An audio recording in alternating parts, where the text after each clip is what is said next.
प्रिय मित्रों नमस्कार।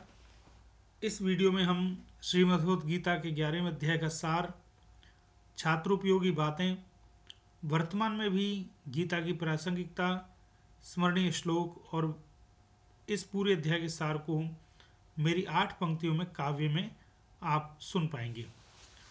तो लीजिए प्रारंभ करते हैं। गीता के 11वें अध्याय का नाम विश्व रूप दर्शन योग है। इसमें कुल 55 श्लोक हैं। अध्याय की शुरुआत इस प्रकार होती है कि अर्जुन कृष्ण से कहते हैं कि हे पुरुषोत्तम, आपके ज्ञान, ऐश्वर्य, शक्ति, बल और तेज से युक्त ऐश्वर्य रूप को मैं देखना चाहता हूँ। कृष्ण जी ने कहा कि मेरे इस दिव्य रूप को देखने के लिए यह सामान्य चक्षु पर्याप्त नहीं है, इसलिए तुझे मैं अलौकिक दृष्टि प्रदान करता हूँ। इस प्रकार कृष्ण ने अर्जुन को अपना विराट रूप दिखाया। अब विराट स्वरूप कैसा था, इसका वर्णन है कि जिस प्रकार हजारों सूर्य एक साथ उदय होने पर जैसा प्रकाश होता है, वैसा ही प्रकाश उनके दिव्य स्वरूप में था। अर्जुन बोले, मैं आपके इस दिव्य स्वरूप में संपूर्ण प्राणियों को, ब्रह्म को, महादेव को, संपूर्ण विषयों को देख रहा हूँ। जैसे नदियों का प्रवाह स्वाभाविक रूप से समुद्र की ओर होता है, उसी प्रकार से मैं संपूर्ण दुनिया को आपके अंदर ही समाहित होते हुए देख रहा हूँ। कृष्ण बोले, मैं दुनिया के लिए एक महाकाल रूप भी हूँ। और वह अर्जुन को प्रेरित करते हुए बोले कि हे अर्जुन, तू मुझ पर विश्वास कर, युद्ध कर, क्योंकि तेरे युद्ध न करने पर भी इनका मरण तो निश्चित है ही। तो क्यों न तू धर्म का पालन करे। अर्जुन ने कहा, आप सभी देवताओं में भी पूज्य हैं, ऐसे आपको मेरा बारंबार प्रणाम है। और अर्जुन ने यह भी कहा कि मैंने आपको अपना मित्र जानकर मित्र आदि संबोधनों का प्रयोग किया है। इस व्यवहार के लिए मैं आपसे क्षमा मांगता हूँ। अर्थात आपके इस स्वरूप को देख करके मुझे पता चला कि आप कितने बड़े हैं। आपके समान तीनों लोकों में कोई भी नहीं है, और मैं आपके इस दिव्य स्वरूप को देखकर भयभीत हो रहा हूँ। इसलिए आप पुनः उसी रूप में आ जाइए। अर्जुन के निवेदन करने पर कृष्ण पुराने स्वरूप में ही आ गए। और फिर अर्जुन बोला, अब मैं तृप्त हो गया हूँ। कृष्ण ने कहा, मेरे विराट स्वरूप को देखने के लिए अनन्य भक्ति ही एक मार्ग है। इसलिए जो व्यक्ति मेरे प्रति कर्तव्य परायण है, संपूर्ण प्राणियों में वैरभाव नहीं रखता है, वही मुझे प्राप्त कर सकता है। इस प्रकार यह अध्याय समाप्त होता है। अब हम देखते हैं इस अध्याय में छात्र उपयोगी बातें क्या हैं। मतलब कि अध्याय का छात्रों के जीवन में क्या उपयोग है। तो देखिए, सबसे पहला पॉइंट है कि ज्ञान में अतुल ऐश्वर्य, शक्ति, बल और तेज होता है। पर इस दिव्य स्वरूप को देखने के लिए यह सामान्य चक्षु पर्याप्त नहीं है। इसके लिए अतीन्द्रिय चक्षुओं को जागृत करना होता है, जो स्वाध्याय से, मतलब सेल्फ स्टडी से, ध्यान से, मेडिटेशन से और अभ्यास से, प्रैक्टिस से जागृत होता है। उसके बाद ज्ञान जागृत होने पर हजारों सूर्य से भी अधिक प्रकाश उस व्यक्ति को अनुभव होने लगता है। इसलिए जो स्वाध्यायी छात्र होते हैं, पढ़ने वाले जो बच्चे होते हैं, उनके मुखमंडल पर एक अलग प्रकार का तेज होता है।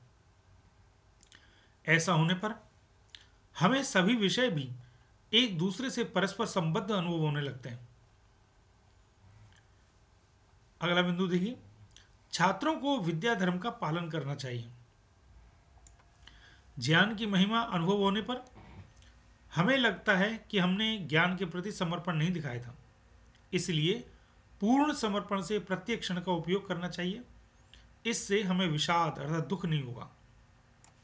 अगला बिंदु, ज्ञान के दिव्य स्वरूप को देखने के लिए अनन्य भक्ति ही एक मार्ग है।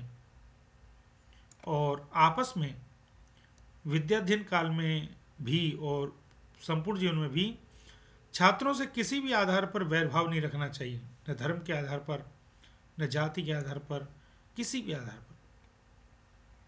अब देखते हैं वर्तमान में क्या प्रासंगिकता है इस श्रीमद्भगवद गीता की इस अध्याय की। ईश्वर के अतुल ऐश्वर्य, शक्ति, बल और तेज को जानने के लिए प्रेरणा दी गई है। योग ध्यान से अतीन्द्रिय अनुभव का अनुभव लें। हमें अपने अपने धर्म अर्थात कर्तव्य का पालन करना चाहिए। किसी भी अभूतपूर्व और अपूर्व सफलता के लिए अनन्य भक्ति, समर्पण, डेडिकेशन ही एक मार्ग है और प्राणियों से हमें वैरभाव नहीं रखना चाहिए। अब देखते हैं इस अध्याय में कौन सा श्लोक ऐसा है जो हमें अवश्य याद करना चाहिए। दिवि सूर्य सहस्रस्य भवेद युगपद उत्थिता यदि भासदृशी सा स्यात् भासः तस्य महात्मनः। दिवि सूर्य सहस्रस्य भवेद युगपद उत्थिता यदि भासदृशी सा स्यात् भासस्तस्य महात्मनः।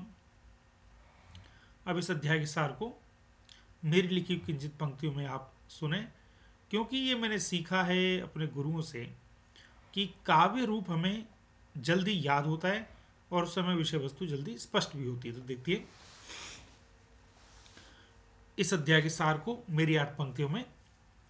कुंती पुत्र की इच्छा थी कि योगेश्वर का रूप दिखे, चर्म चक्षुते अक्षम इसमें दिव्य दृष्टि से रूप दिखे।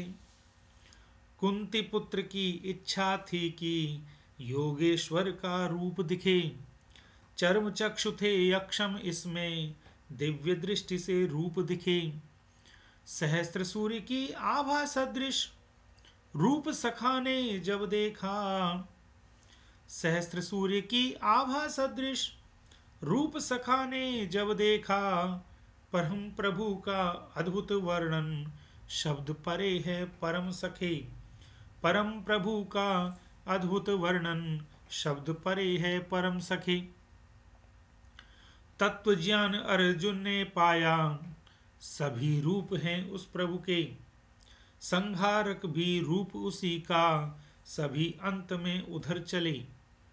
तत्व ज्ञान अर्जुन ने पाया, सभी रूप हैं उस प्रभु के, संहारक भी रूप उसी का, सभी अंत में उधर चले। इसीलिए योगेश्वर बोले, अपने धर्म से हटो नहीं। इसीलिए योगेश्वर बोले, अपने धर्म से हटो नहीं। प्रेम मेरी प्राप्ति का मार्ग एक ही, अनन्य भक्ति है नाम सखे। मेरी प्राप्ति का मार्ग एक ही, अनन्य भक्ति है मार्ग सखे।